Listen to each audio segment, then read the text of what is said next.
The rain came down like needles at 3:47 in the morning. Sofia Hartley's breath came in visible clouds, each exhale stolen by the October wind that tore through San Francisco's streets like a blade wrapped in ice.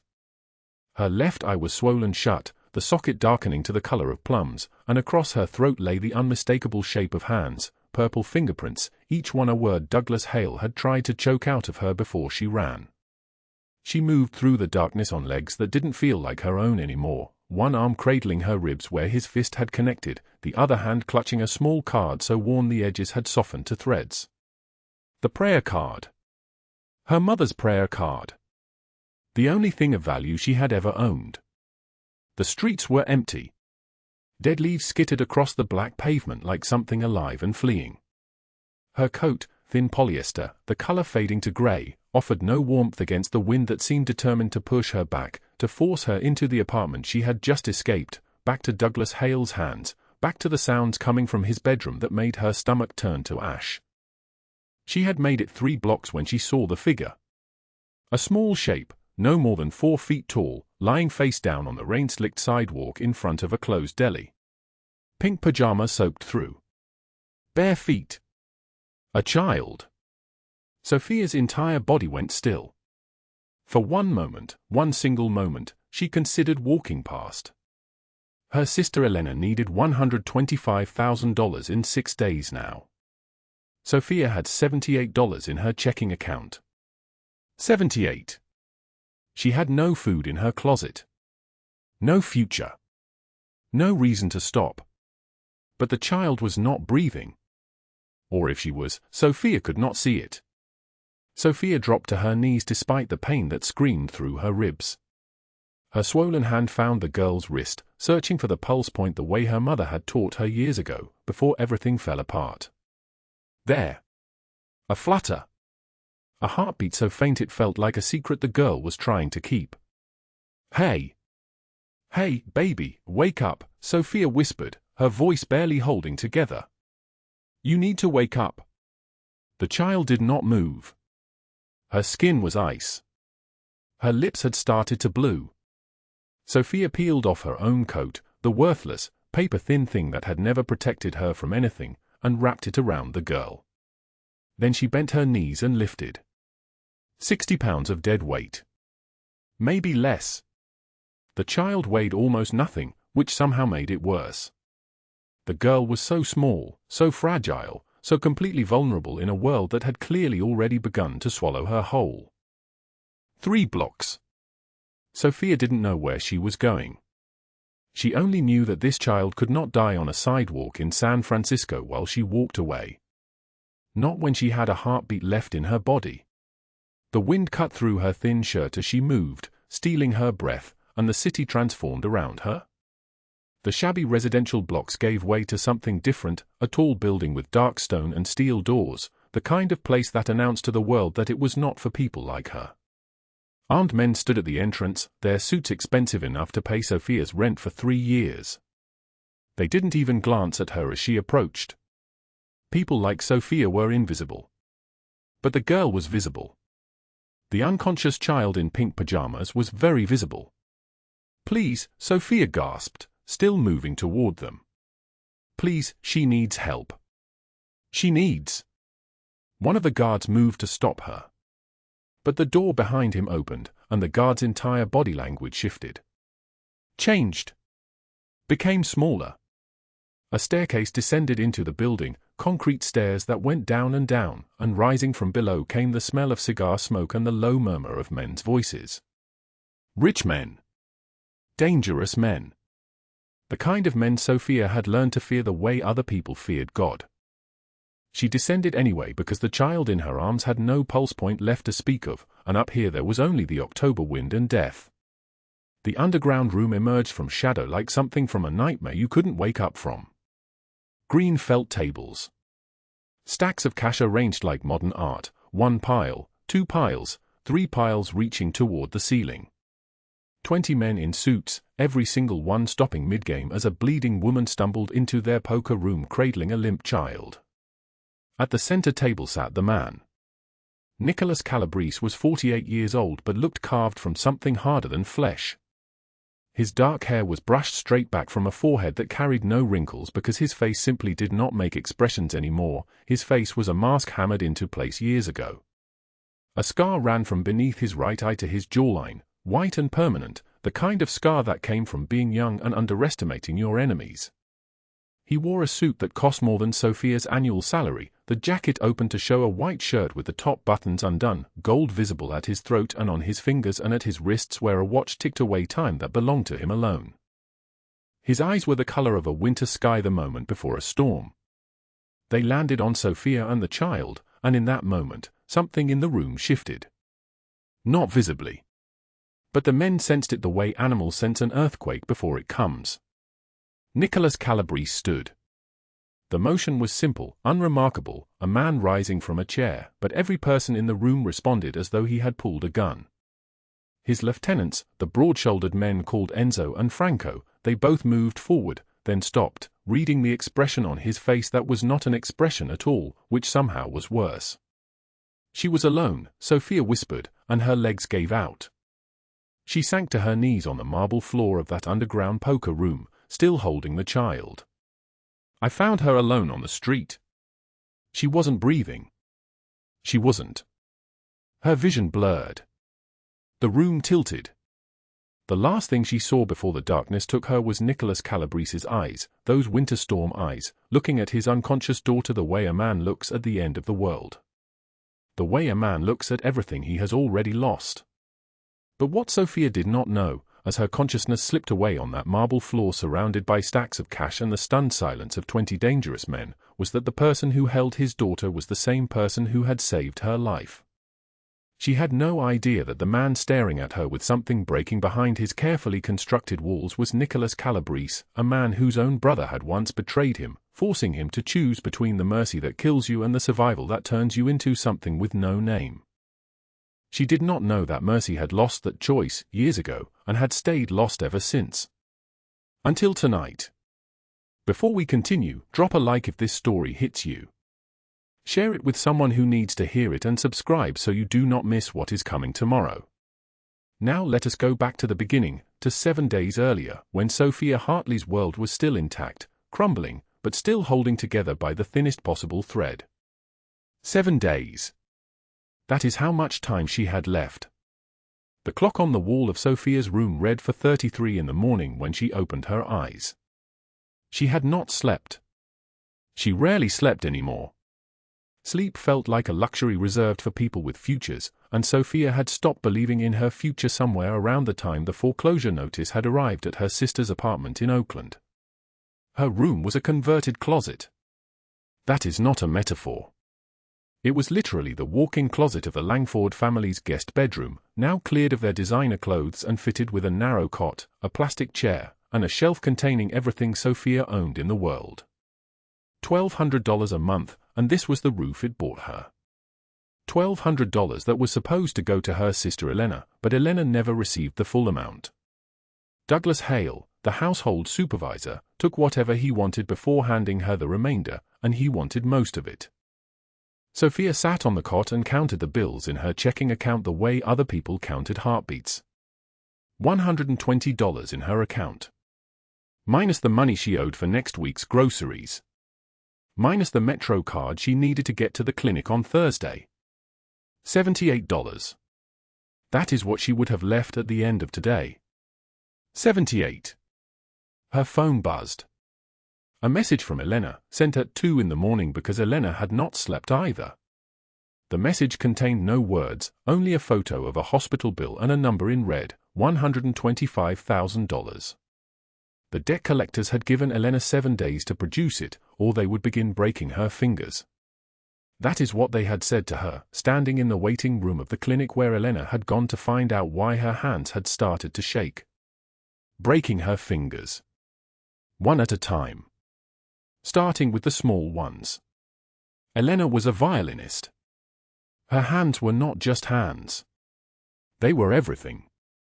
Sophia deleted the message and pulled on the dark uniform that hung on the back of the plastic chair. The Langford family employed her as a live-in nanny and household staff, which meant she cared for their 6-year-old daughter Emma, cleaned their 7-bedroom mansion in Pacific Heights, cooked their meals, did their laundry, and absorbed whatever cruelty they felt like distributing on any given day. The uniform was grey with white cuffs. It made her invisible, which was the point. The Langfords did not want to see her. They wanted to see a function, a machine that could be turned on and off with commands. She brushed her teeth with water because she had run out of toothpaste and would not spend money replacing it. She looked in the small mirror and saw a woman who was 26 years old but looked 40. Her hair was dark and pulled back so severely it gave her a headache, but Douglas Hale preferred it that way. He said loose hair was unprofessional. He said a lot of things.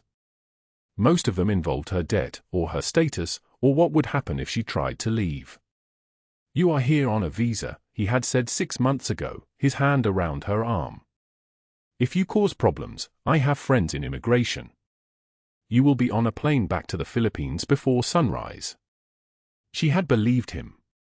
She still believed him. The morning began at 5 o'clock, which is when Emma woke up. Sophia had already showered in the service bathroom and changed into her uniform by then. She climbed the 2 flights of stairs to the girls' bedroom, a room that was larger than the entire apartment Sophia's family had shared in Manila, painted a soft yellow with white furniture and shelves full of toys that Emma barely touched. Emma was sitting on the edge of her bed, swinging her legs, waiting. The girl was 6, with her father's dark hair and her mother's pale eyes, and she had learned very young that adults were unpredictable and love was conditional. "Good morning, baby," Sophia said, keeping her voice soft and steady. "Did you sleep well?" "I had a dream about a kitty," Emma said. She was holding a small stuffed animal, a rabbit that Sophie Langford had bought from Paris. But the kitty was sad because nobody played with it. "That is why we will play with your toys today," Sophia said, even though she knew Emma would be at her private school by 8 o'clock and would not return until 4, and then Sophie Langford would spend 2 hours criticizing everything Sophia had done while she was gone. She helped Emma dress in the uniform that her school required, navy dress with white collar, and brushed the girl's hair with the same gentle care she had given to her own sister when Elena was 6 years old. Before everything had gone wrong. Before their father had been arrested. Before their mother had sold herself to find the bail money and had never recovered from what that cost. By 6:30, Sophia had breakfast ready. Eggs, toast, fruit arranged in the careful way that Sophie Langford approved of. Douglas Hale arrived at the kitchen and stood too close to her while she was pouring juice, his hand settling on the small of her back with a pressure that felt like a threat. "You missed a spot on the hallway floor," he said. His breath smelled like stale coffee and something else, something chemical. "I expect perfection, Sophia. You understand that word?" "Yes, sir," she said, not turning around. "Good girl," he said, and his hand stayed there until Emma came downstairs and he had to let her go. By 7 o'clock, Sophia had done the dishes, packed Emma's lunch, prepared Sophie Langford's breakfast smoothie, made the beds, and vacuumed every visible room. Sophie Langford arrived in the kitchen at 7:15, still in her expensive silk robe, and did not thank Sophia for anything. Instead, she pointed out that the smoothie was too cold and the toast had been cut into triangles when she had specifically requested squares. "I am sorry, Mrs. Langford," Sophia said, preparing to remake the toast. "I will fix this immediately." "You always say you are sorry," Sophie Langford said. She was 42 but maintained her face with procedures that made her expression frozen, immobile, like a doll's face. And yet, nothing ever changes. "Why do you think that is?" Sophia did not answer because there was no answer that was safe. "Because you are incapable of improvement," Sophie Langford continued, and her words landed like stones. "You are doing the best that you can do, which means you are just naturally inferior. That is actually sad. Do you understand? I am trying to have compassion for you, but it is very difficult." "Yes, Sophia said. "Good," Sophie Langford said. She took a sip of the toast, the squares, now, and made a face. "This is still not right. But I suppose I will drink it anyway. I suppose I have lowered my expectations to match your abilities." Douglas Hale was watching from the doorway. He had that expression on his face, the one he got when he was planning something.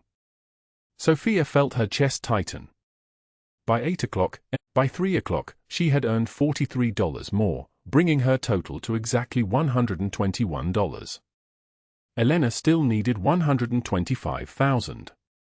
The debt collectors were coming in 6 days. The clock on Sofia Hartley's phone glowed for 56 in the darkness. For 47 in the morning, and she was already awake, already dressed, already moving through the converted closet that served as her bedroom in the Langford mansion. 6 feet by 8 feet. No windows. A cot with one thin blanket that never quite covered her completely. 2 grey uniforms hanging from a single hook. This was her entire world. She checked her bank balance before her feet touched the cold floor. $78. That was all. $78 to her name, and her sister Elena was going to die in 7 days if she couldn't find $125,000. The email had arrived 3 days ago. Loan sharks in Miami. Her sister had borrowed money for medical school, had stopped making payments, and now the interest had compounded into a mathematical certainty of death. $125,000, or Elena would not see next Tuesday. Sophia's hands trembled as she pulled the grey uniform over her head. The fabric was worn soft from 100 washings. She looked in the small mirror hanging above the sink, a reflection of a woman who looked older than her 28 years. Her eyes were hollow. Her mouth was a thin line. She did not recognize herself anymore. By 5:30, she was in the kitchen preparing breakfast. Emma Calabrese would be awake soon, and the child deserved something warm. Emma was 6 years old, curious, kind, with dark eyes like her father's. Not that Sophia knew who her father was. The girl simply appeared every few weeks, dropped off by men in black suits who spoke in low voices, then vanished for days at a time. Sophie Langford, who served as Emma's temporary guardian, had never explained. Sophia had learned not to ask questions in this house. She arranged fruit on a plate, blueberries, sliced strawberries, pale melon. She toasted 2 slices of whole grain bread and spread a thin layer of almond butter across each. She poured milk into a small ceramic cup with little flowers painted around the rim. Emma loved that cup. The girl appeared in the doorway at 6:15, rubbing her eyes, still in her pajamas. She was small for her age, delicate, with dark curls that fell down her back. "Good morning, Sophia," Emma said, and her voice was so small, so gentle, that Sophia felt something crack inside her chest. "Good morning, Emma," Sophia replied. She kept her voice steady. "I made your favorite. Come sit." Emma climbed onto the stool at the counter and swung her legs. They did not touch the ground. She picked up a strawberry and studied it carefully before taking a bite.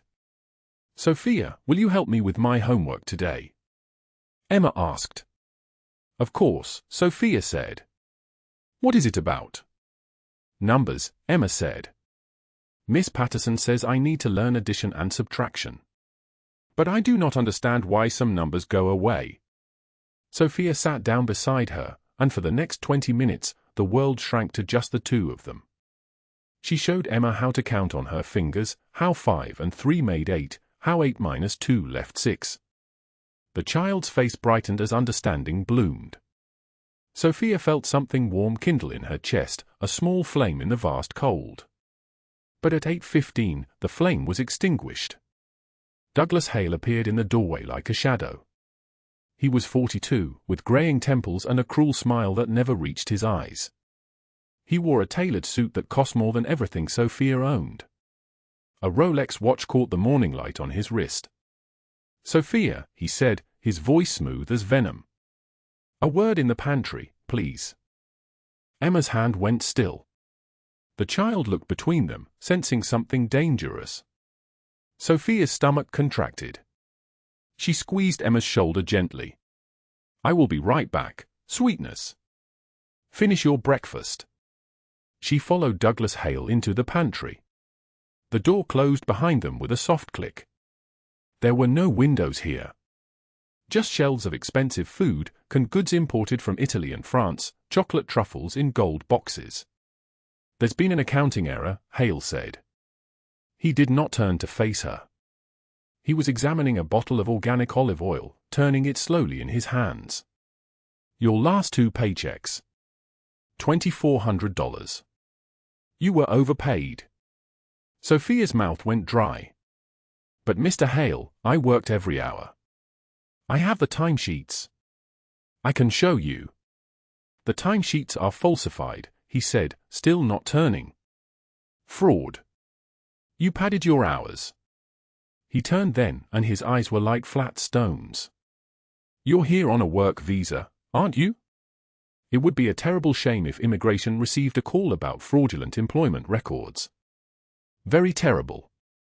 Those calls tend to result in immediate deportation. Have you thought about what happens to your sister then? Who pays for her medical school? Who sends money to Miami? He stepped closer. Sophia backed against the shelves. A can of tomatoes pressed into her spine. You will return the $2,400 by tomorrow, Hale said. Or I make that call. And you will be on a plane to Colombia by Friday. Do you understand me? Yes, Sophia whispered. But she was lying. She did not understand. She understood that she could not return money already sent to Elena. She understood that Hale knew this. She understood that he was backing her into a corner with no exit. Good, he said. He reached out and touched her chin with one finger, tilting her face upward. You're quite pretty when you're frightened. I had nearly forgotten. The touch felt like a blade wrapped in ice. Sophia pulled her face away, and something flickered across Hale's expression.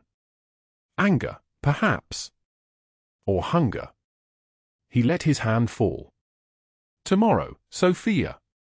He left her standing alone among the shelves of expensive things. By 11 o'clock, Sophie Langford summoned her to the sitting room. The woman was blonde, 38, with a face that had been modified so many times that it barely moved. She reclined on a white sofa like a queen, and 3 of her friends sat around her, women in designer clothes with diamond rings catching light. They were drinking coffee from white porcelain cups. The air smelled of expensive perfume and the sharp bite of judgment. The floors, Sophie Langford said without preamble. Filthy. Do them again. On your hands and knees this time, Sophia. So you remember what your position is here. Sophia felt her cheeks burn. Of course, Mrs. Langford. And Sophia? When you're finished, perhaps you could use a toothbrush for the grout. I noticed some discoloration near the hall bathroom. Unacceptable. The women laughed, a thin crystalline sound like ice cracking. Sophia found the bucket and cleaning supplies. She filled a bucket with hot water, added bleach, knelt on the marble floor. Her knees ached within seconds. She scrubbed in small circles, her back burning, her hands turning red from the caustic water. Sophie Langford and her friend stepped over her. One woman deliberately splashed coffee onto the floor Sophia had just cleaned. Oops, the woman said. No one apologized. Emma watched from the doorway, her small face creased with confusion and sadness. She did not understand why Sophia was on the floor. She did not understand why the women were laughing. Sophia could not meet her eyes. By 9 o'clock that night, Sophia was in her closet room with a piece of paper and a pencil. She did the mathematics again, though she had done it 100 times already. $78 in her account. $1,200 monthly wage, assuming she could keep this job, which seemed impossible. $125,000 needed in 7 days. If she saved every penny she earned for the next 8 years, never buying food, never buying anything, she might accumulate enough. But Elena would be dead long before then. The numbers were a death sentence. They spelled out her sister's name. 125,000 meant no future. It meant the end. She held the worn prayer card her grandmother had given her years ago. The card was laminated but faded, with an image of a saint she did not recognize. On the back, her grandmother's handwriting in Spanish, "When you cannot see the light, become the light." Sophia had carried this card through every hardship. It had survived 2 countries, 3 jobs, and countless nights when she had slept in her car. But tonight, even the prayer card felt like a lie. She did not hear the footsteps in the hallway outside her door. She did not hear Douglas Hale's breathing on the other side of the thin wall. She did not know that he was already planning, already deciding, already moving toward the moment that would change everything. What changed everything was a sound she heard at 3:22 in the morning, the sound of her own door handle turning, the creak of hinges, the darkness flooding in with a man's shape blocking out the hall light. Sophia's eyes snapped open. Douglas Hale stepped inside and closed the door behind him. She could not see his face in the darkness, but she could feel him there. She could feel the hunger radiating off him like heat from a furnace. 3 days before everything changed, Sofia Hartley stood in the Langford kitchen with her hands trembling in dishwater so hot it burned her palms red. The morning light cut through tall windows that overlooked San Francisco Bay, and somewhere upstairs, 6-year-old Emma was waking up. Sofia had been awake since 4 in the morning, had finished 2 loads of laundry, prepared breakfast for 5 people, and folded Sophie Langford's cashmere sweaters with the kind of care most people reserved for their own children. She moved slowly. Everything in her body screamed for rest. Douglas Hale stood in the doorway, still in his expensive silk robe, watching her. He was a man built like a hammer, broad shoulders, thick neck, the kind of cruel face that smiled without warmth. 47 years old but moving through the world like a man who had never been told no. He held his coffee cup, waiting for her to refill it. She had already refilled it twice. "Mrs. Langford is hosting a dinner party tonight," he announced. 40 guests. "You'll handle the service, then the cleanup. Should be finished by 3 in the morning." He said this as if mentioning the weather. No additional payment. No acknowledgement of the 15-hour day she had already worked yesterday or the one stretching before her today. Sofia nodded without speaking. What choice lived in that moment? She had $78 in her bank account. 4 days remained until the deadline for Maya's debt. $125,000 sat between her sister's life and her sister's death, and the math was a locked door with no key. Emma appeared in her school uniform, backpack in hand, and wrapped her small arms around Sophia's waist. The child did something Sophia's body needed. She held her like she mattered. "Sophia, you look tired," Emma said. Sophia forced a smile that required more strength than carrying laundry baskets. "I'm fine, sweetheart. Just a long night." She was not fine. She was surviving on 4 hours of sleep a week and the memory of her grandmother's voice. She was a woman watching her own life become arithmetic, debts, wages stolen, hours unpaid, a sister bleeding in an apartment 300 miles away. By 11 that evening, the Langford mansion had transformed into something from a magazine spread. Caterers bustled through the kitchen, their pressed uniforms making Sophia's stained grey dress look like what it was, the uniform of someone invisible.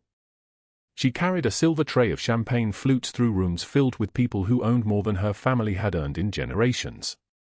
Their jewelry caught light. Their laughter was assured, unafraid. As Sophia passed one group, Sophie Langford's voice cut across the room. "Our help is so lucky to have a roof over her head. Some people would be on the streets without our generosity." Laughter rippled through her circle like applause. Sophia continued serving, her hand steady though her heart had shattered into fragments. She was being described as lucky for sleeping in a converted closet. Lucky for earning $1,200 a month while this woman owned 6 vacation homes. A man in a grey suit grabbed her wrist as she poured champagne. His grip was loose but proprietary. "Careful, darling. That's a $900 bottle." Sophia said nothing. She had learned not to respond to men like this, men who felt entitled to her attention, her space, her silence. By 2:30 in the morning, Sophia stood alone in the kitchen with her hands submerged in scalding water.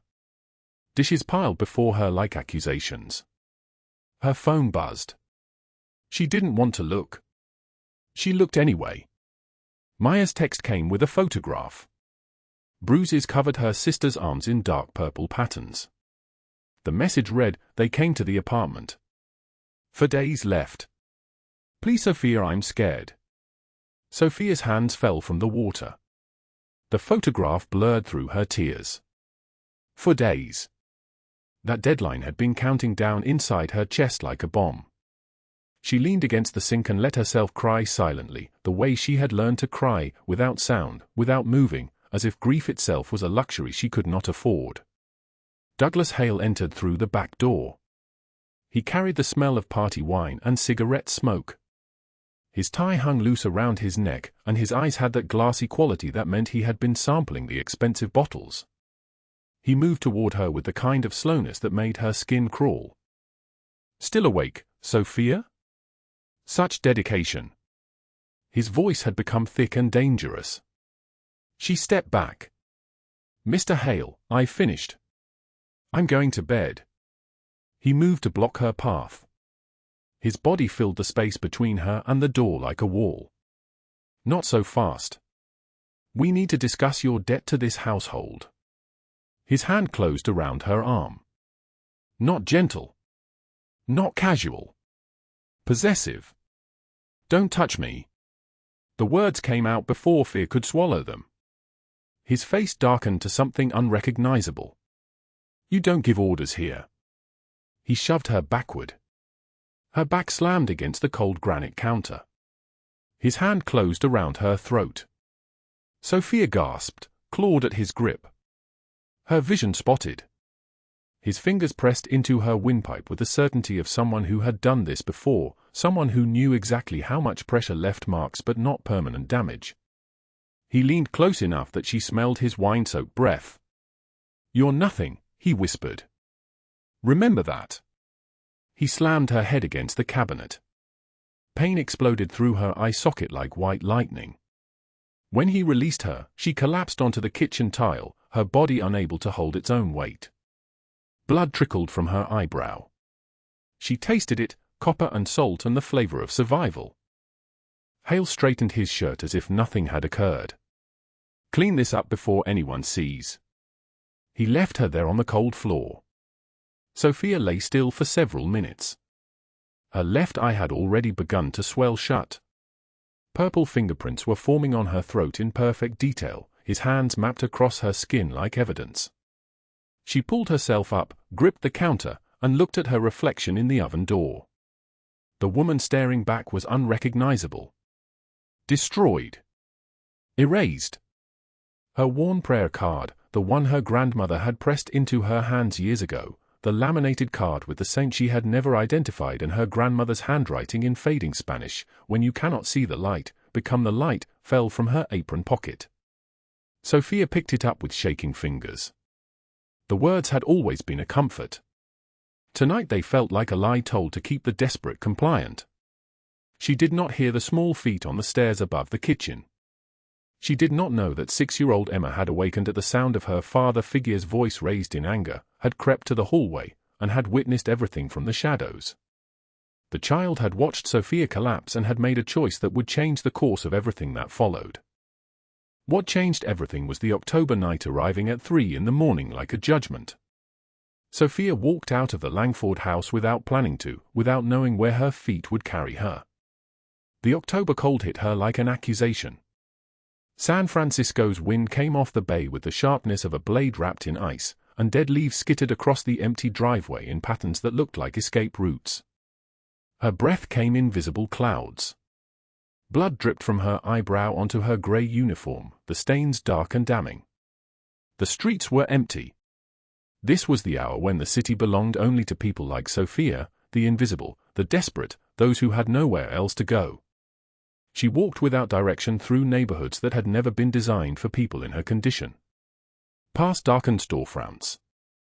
Past surveillance cameras that would record her passing but would never be reviewed by anyone who cared.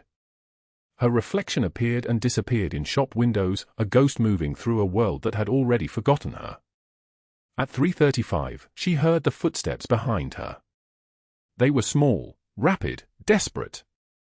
Sophia turned and saw Emma in pink pajamas and bare feet, 40 yards back, shivering, her small face streaked with tears.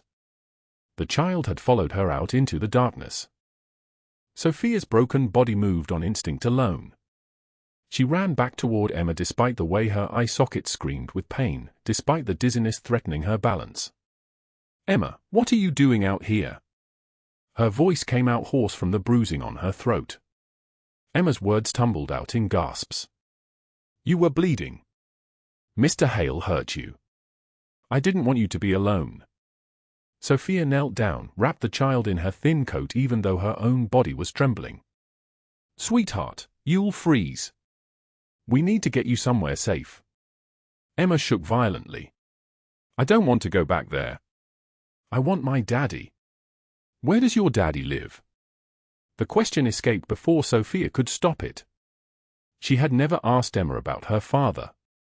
The child existed in a Langford household with no mention of him, as if she had appeared from nowhere. Emma pointed down the street with a small arm. "That big building. With the guards. He told me if I ever needed him, go there." Sophia carried Emma through 3 city blocks. Her body moved on fumes, on prayer, on the kind of desperation that erases pain by overwhelming it with purpose. The child weighed almost nothing but felt like everything.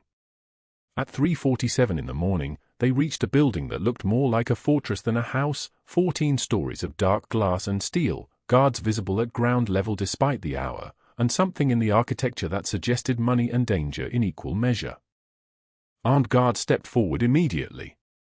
Their hands moved toward weapons, but then recognition flickered across their faces. One guard, shaved head, neck tattoo, the kind of man who had seen violence and decided to profit from it, spoke into his radio. His voice was the only sound in the frozen night. "Boss, your daughter is here. And she's with someone."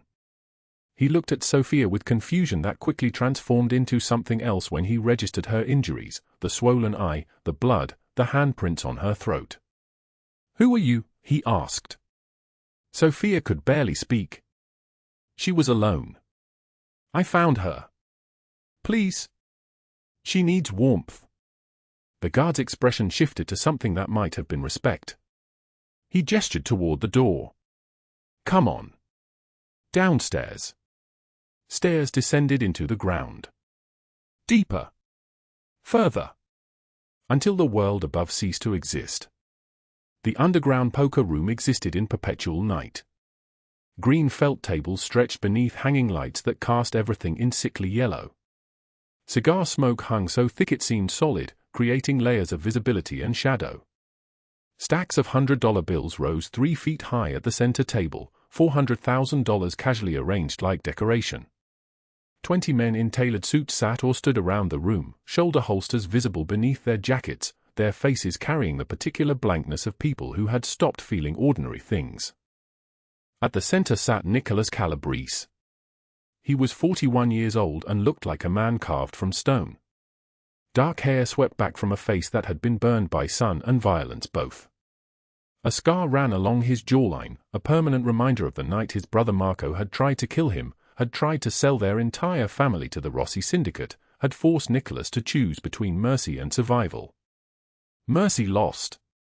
Marco lost. Everything changed in the space of a single night when betrayal teaches you that family is a word, not a bond. Calabrese's eyes were dark and penetrating, the eyes of someone who had watched men beg and learned not to hear them. He held his cards. In front of him lay a $400,000 pot. His men would follow him into actual hell and never ask why. The guard's voice crackled over his earpiece. "Boss, your daughter is here." Calabrese's cards dropped. Every man in the room froze. The cigarettes stopped burning. The shuffle of money ceased. Calabrese stood, and the room seemed to hold its breath. He turned toward the stairs. Sophia appeared at the bottom step with Emma unconscious in her arms. Her face was a portrait of violence survived, left eye swollen completely shut and purple-black, blood dried on her cheek, handprints visible in surgical detail around her throat, her grey uniform torn at the shoulder. She took 3 more steps and her knee simply gave way. Calabrese crossed the room in 4 strides. He caught his daughter before she hit concrete, held her small body with the gentleness of a man who had learned violence so completely that tenderness had become exotic. Sophia collapsed beside them. Enzo and Franco pulled weapons, shouting at the guards. "Who is she? How did she get through?" Franco's voice was pure threat. These men protected their boss with the ferocity of attack dogs. The guard stepped forward. "Boss, she carried your daughter here. 3 blocks through the cold. Look at her, someone tried to kill her." Calabrese lifted Emma, checked her pulse. It was steady. The child was just cold, just frightened, just needing him. He looked down at Sofia, unconscious and bleeding on his floor. Something cracked inside his chest. Something that had been sealed shut since the night his brother died. 15 years of perfectly controlled expression dissolved in a single moment. "Get the doctor," he commanded. "Now." For both of them. Franco stepped forward. "Boss, we don't know her. She could be." Calabrese's voice cut like steel through ice. "She carried my daughter 3 blocks through the cold when she could barely walk herself. Get the doctor." The medical room underground was sterile white, designed by someone with resources and no oversight. Dr. Chen, a 70-year-old woman with steady hands and the kind of experience that made her ask no questions, examined Emma first. Mild hypothermia. Recovering with warmth and fluids and time. Then Sofia. Dr. Chen's examination was methodical. Orbital bone fracture. Severe bruising to the trachea. Defensive wounds on her forearms where she had fought someone. When Dr. Chen looked up at Calabrese, her voice was grave. "She fought back recently. Within the last 2 hours. Whoever did this meant to hurt her very badly." Calabrese stood in the corner of the room, jaw tight, watching Sofia's unconscious face. He had not moved since Sofia was placed on the medical cot. In 15 years, his men had learned to read his silences. This silence was different. This silence was dangerous. Emma woke at 5 in the morning, saw her father, and clung to him the way children cling to life itself. "Daddy, Sofia saved me. I ran after her because Mr. Hale hurt her and she was bleeding and I didn't want her to be alone in the dark." The child's words were simple facts to her, but Calabrese felt them land like bullets. Sofia woke an hour later, vision blurry, aware of pain before she was aware of anything else. She saw Calabrese sitting in a chair 5 feet away, watching her, and something in her fracturing mind tried to flee. "You're safe," he said. His voice was deep and solid like an oath. "My daughter is safe because of you. What's your name?" Sofia's voice came out destroyed from strangulation. "Sofia Hartley. Who did this to you?" She tried to sit up, gasped. He guided her back down with unexpected gentleness. Sofia looked away. "It doesn't matter.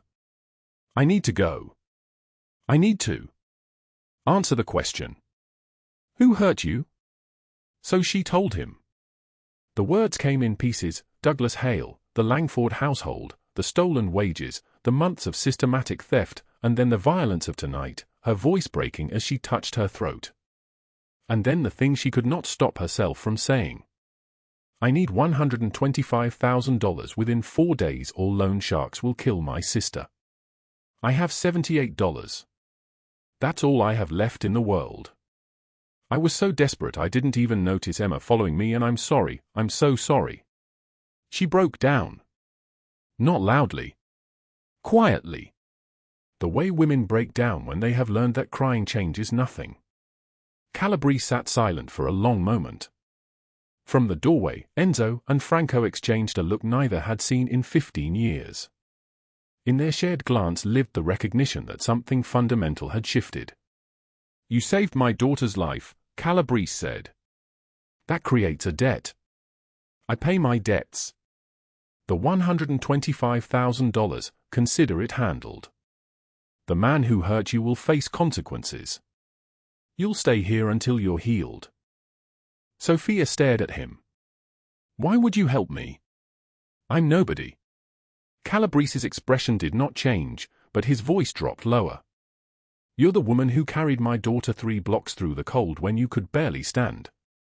That's not nobody. But what he did not yet know was that Enzo was already making phone calls. That within the hour, investigations would begin. That Douglas Hale and Sophie Langford had made a grave mistake when they decided Sofia Hartley was too insignificant to protect from, too powerless to retaliate against. The machinery of Calabrese's empire was already turning, and by morning, people in federal buildings would begin receiving anonymous tips, and evidence would begin surfacing, and the first dominoes would begin to fall. The storm was coming for them both. Sophia just didn't know it yet. The rain came at dawn, tapping against the penthouse windows like fingers demanding entry. Sophia stood in the guest room, a space larger than any apartment she had ever lived in, and watched the October storm break across San Francisco. Her reflection stared back from the glass, swollen eye still purple at the edges, the handprint bruises around her throat fading to yellow. She looked like a woman who had been broken and was learning, slowly, to become whole again. Her phone buzzed. A message from Maya, her sister, 3 words that carried the weight of 1,000 stones, 2 days left. Sophia's hands trembled. The loan sharks were coming. She had been rescued from one nightmare only to remember that another one still waited, patient and hungry, for payment she did not have. The prayer card sat on the nightstand where Emma had placed it last night, the same worn card her grandmother had pressed into her palm years ago, before everything fell apart. She picked it up, felt the soft edges where it had been folded and unfolded 1,000 times, and thought about how fragile salvation could be. Then the knock came. Not aggressive. Measured. Calabrese stood in the doorway wearing a charcoal suit that probably cost more than Sophia's entire year of wages, his dark eyes studying her face with an intensity that made her want to look away. "How is the pain?" His voice came deep and solid like an oath. "Better," Sophia lied. Everything hurt, her body, her heart, her mind spinning with the impossible mathematics of survival. Calabrese stepped inside, and behind him, Enzo appeared holding a thick manila folder. The lieutenant's expression was grim, mouth set in a hard line. He exchanged a glance with Calabrese that Sophia could not interpret. Something had shifted between them, some silent agreement made without words. "Sophia, you should sit," Calabrese said. She sat on the edge of the bed, the prayer card still clenched in her fist. Enzo opened the folder and began speaking with the measured cadence of a man delivering both justice and damnation.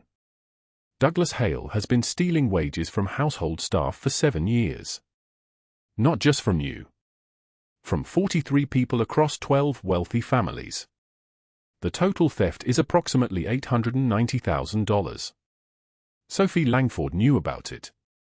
She takes 30% of the money and uses her social position to provide Hale access to other homes. They have systematically destroyed lives, and they have done it together." Sophia's breath caught. Her own suffering, magnified 42 times over. 43 people whose desperation had filled the pockets of 2 people who already had everything. Franco added quietly, "Langford also has 10 years of tax fraud. Offshore accounts. Unreported income in the millions. Federal crime." Calabrese stood by the window, watching the rain. When he spoke, his words were deliberate, each one placed like a brick in a wall. "I want both of them in federal prison. Public arrest. Perp walk on every news channel. I want every person they have hurt to see justice done. 40-year sentence minimum. They will live with consequences for the rest of their lives." Enzo shifted. "Boss, that's not our usual method." Calabrese turned from the window, and something ancient and merciless flickered across his face. "Death is too quick. Too easy. Too merciful. They deserve to understand what they took from people. Let them spend for decades in a cell understanding that choice." Sophia watched this exchange and felt something crack open inside her chest, not fear this time, but recognition. This man was not showing her mercy because he was kind. He was showing her mercy because he believed in debts and payments, in balance and consequence. He was showing her mercy the only way he knew how. "When?" Sophia whispered. "Tonight," Calabrese said. The rain intensified, drumming harder against the glass. Sophia lay in bed hours later, unable to sleep, unable to do anything but stare at the ceiling and think about Maya's message. 2 days. Even with the loan paid, even with Hale arrested, even with the world cracking open in some new configuration, her sister was still in danger from men who did not care about justice or consequences. Men who only understood threat and money. She rose and moved to the window. The city below sprawled in darkness, rain-slicked streets reflecting distant lights. Her hand touched the cold glass, and she thought about how easy it would be to open the window, how the wind and gravity could solve everything at once. She thought about how maybe Maya would be safer without her as a liability. Maybe everyone would be. Her fingers found the window latch. Sophia. Emma stood in the doorway wearing pajamas printed with small pink elephants, holding something in her small fist. She walked across the carpet with the unself-conscious determination of a child who trusted the world, which meant she had never met it yet at its worst. "You dropped this," Emma said, extending the prayer card. "My daddy says you should never lose something important." Sophia stared at the card in Emma's outstretched hand. The child's face held no judgment, no question, only the simple fact of a small girl trying to help. Sophia stepped back from the window. She knelt and pulled Emma into her arms, and the child pressed her small body against Sophia's, and somewhere in the circle of that embrace, Sophia felt the weight of her own survival change shape. This child had followed her into the cold. This child had saved her as much as she had saved the child. At 5:38 a.m., the FBI battering ram struck Douglas Hale's apartment door like thunder. The impact echoed through the hallway as agents in tactical gear poured through the breach, weapons raised, voices shouting commands that Hale could not seem to process in his confusion and terror. He woke screaming, tried to run, made it 3 steps before they tackled him, his expensive designer robe tearing as they forced him face down on the carpet. Special Agent Torres stood above him, reading from a document with the flat effect of someone performing a task she had performed countless times before. "Douglas Hale, you are under arrest for wire fraud, theft, extortion, conspiracy, and 43 counts of wage theft under federal labor law. You are facing a minimum of 40 years in federal prison." Hale's body convulsed with sobs. His hands shook so violently they had to cuff him twice. "I can explain," he gasped. "I can pay it back, I can." "Tell it to the judge," Torres said. They walked him out in handcuffs, the fluorescent hallway lights bleaching his skin ghostly white. Television cameras waited on the street, anonymous tips had called them to witness this moment, and they captured everything. Hale's face twisted in terror. His collapse into the FBI vehicle. His voice screaming denials that no one would believe. By 5:52 a.m., 3 miles away, Sophie Langford's master bedroom door exploded inward. Sophie screamed, demanded lawyers, threatened lawsuits that no amount of money could now purchase. She stood in her silk nightgown, a woman who had built her entire existence on the assumption that wealth created invulnerability, and watched that assumption shatter as the agents cuffed her wrists. "Sophie Langford, you are under arrest for conspiracy to commit wire fraud, tax evasion, money laundering, and racketeering. Estimated sentence 35 to 40 years in federal prison." They walked her through the hallway of her own home, and standing in that hallway, silent and watching, were the household staff she had humiliated over years, the maid she had made eat standing up, the gardener she had accused of theft, the cook she had screamed at for improperly cut vegetables. One former employee spat at her feet. Sophie's voice broke into sobs, all her social armor falling away, revealing only raw desperation beneath. The news channels picked up both stories simultaneously. By 8 a.m., Hale and Langford were trending nationally. The headlines described the largest domestic labor exploitation case in California history. The story of a socialite and her employee using their position to systematically steal from those without recourse. The story of 43 people who had finally been heard. In Calabrese's office, 3 television screens displayed the perp walks on loop. Enzo stood with his arms crossed. Franco leaned against the desk. Their boss watched without visible emotion, but something fundamental had shifted in how his men perceived him. they had seen him move with justice instead of vengeance, and it had changed something about what they believed he was capable of becoming. The sister, Franco asked quietly. The loan sharks. Already paid, Calabrese said. They received notification that if they approach that family again, they will receive a visit they do not survive. They have left the state. When Calabrese entered Sofia's room, she was sitting on the edge of the bed watching the news coverage, the prayer card held against her chest. Her mouth hung open in shock.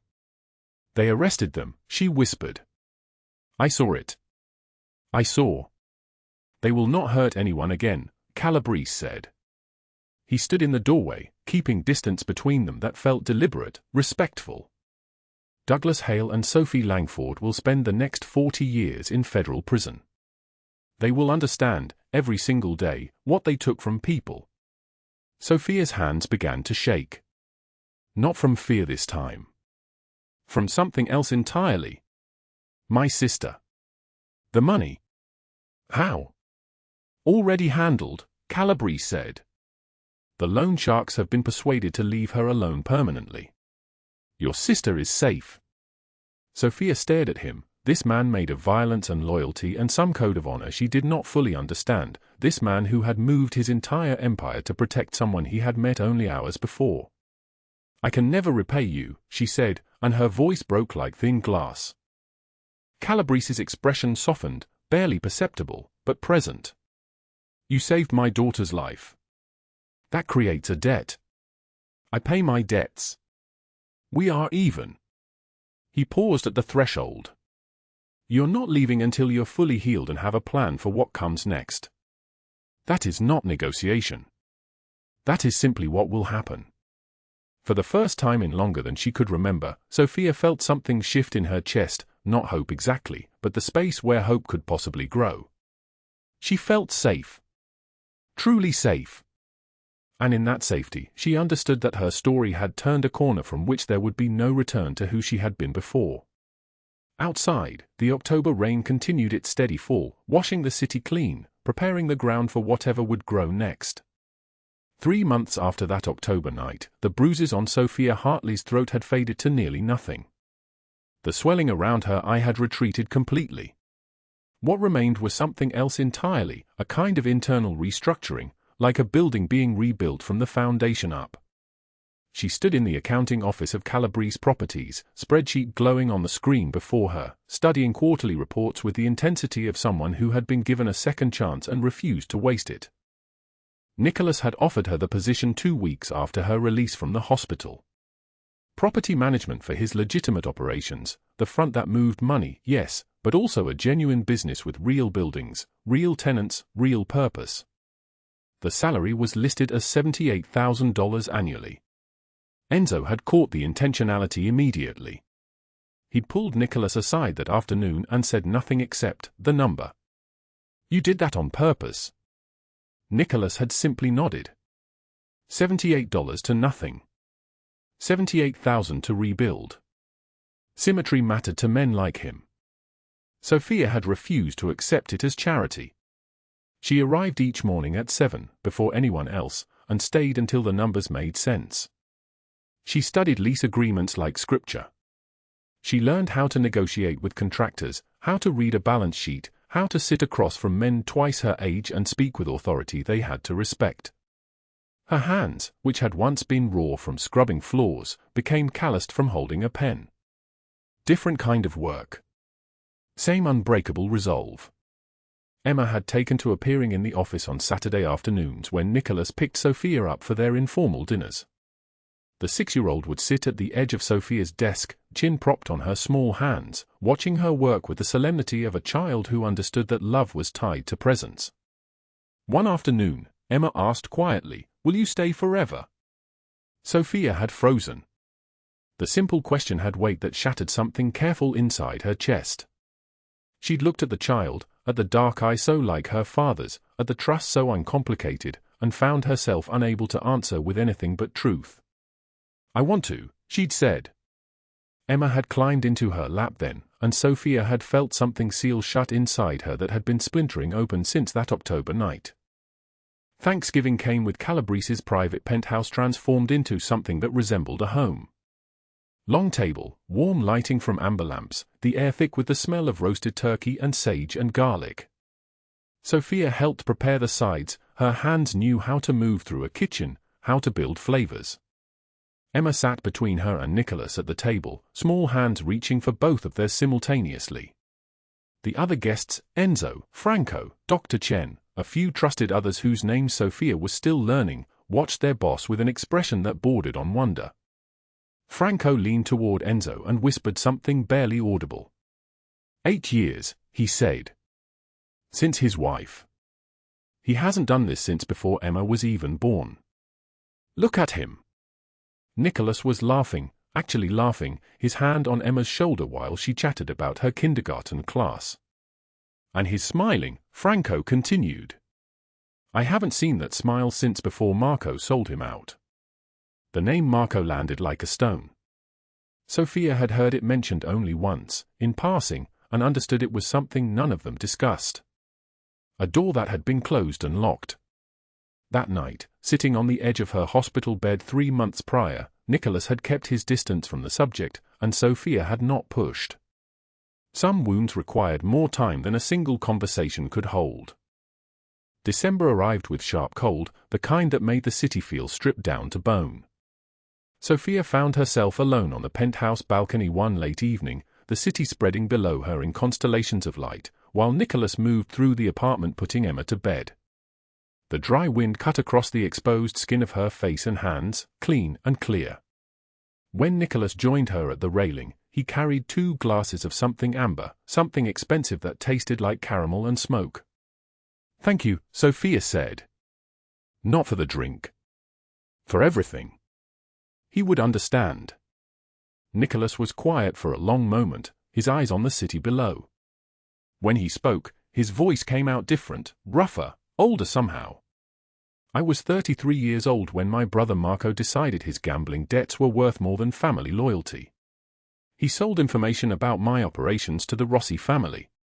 Specific names. Specific times. Specific shipments. The kind of information that could have destroyed everything I'd spent 15 years building. He did it to buy himself another week at the poker table. Sophia held perfectly still. I had to choose between mercy and survival, Nicholas continued. Between the brother I grew up with and every other person who depended on me to keep them alive. I chose survival. I executed my own brother with my own hands, and I made every single person in my organization watch it happen. So they would understand that betrayal was not forgiven in our world. That loyalty was the only currency that mattered. Sophia turned to face him fully. You killed your own brother. I did. His jaw was tight, the scar along his cheekbone more pronounced in the cold light. That was 8 years ago. And in the 8 years since, I have not trusted anyone outside a very small circle.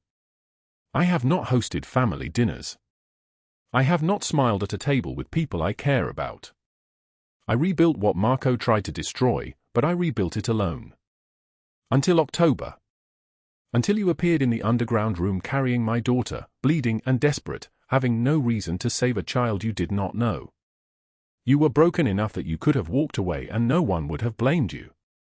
Instead, you carried her through the cold. Sophia's breath caught. She understood what he was saying beneath the words. He was opening something that had been sealed shut for 8 years. You could have lied to me about who you were, Sophia said. You could have treated me like I owed you everything. Instead, you're telling me the truth. That matters more than anything else could. Does it change how you see me? Nicholas asked. Knowing what I've done. Sophia thought about Douglas Hale, about Sophie Langford, about every person who had chosen cruelty when they could have chosen anything else. No, she said finally. It makes me see you more clearly. That's different. That's better. Christmas morning arrived with Emma tearing through wrapped packages with the unself-conscious joy of a child who had been given a childhood despite everything. New books, toys, clothes, things both practical and beloved. Then there was one final box, wrapped in silver paper, her name written in Nicholas's careful handwriting.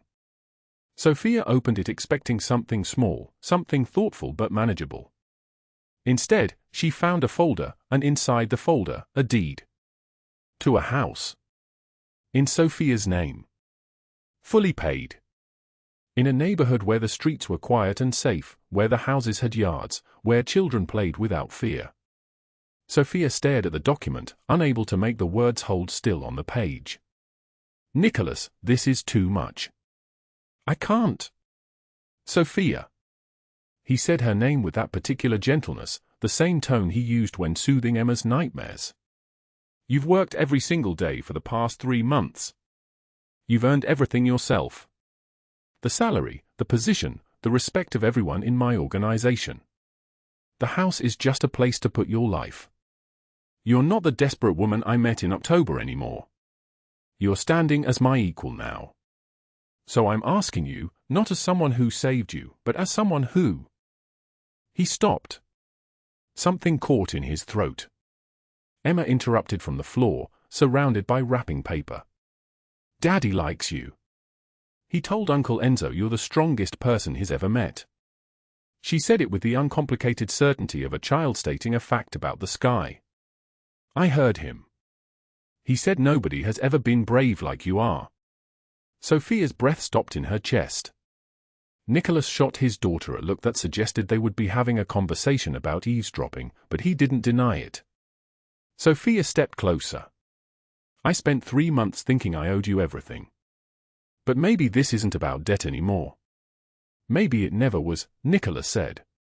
The confession came quietly. No grand gesture. Just 2 people standing in a kitchen on Christmas morning while a child played with wrapping paper at their feet, speaking truth to each other like it was currency that had finally equalized. Outside, the San Francisco morning was clear and bright, the kind of weather that promised everything was possible.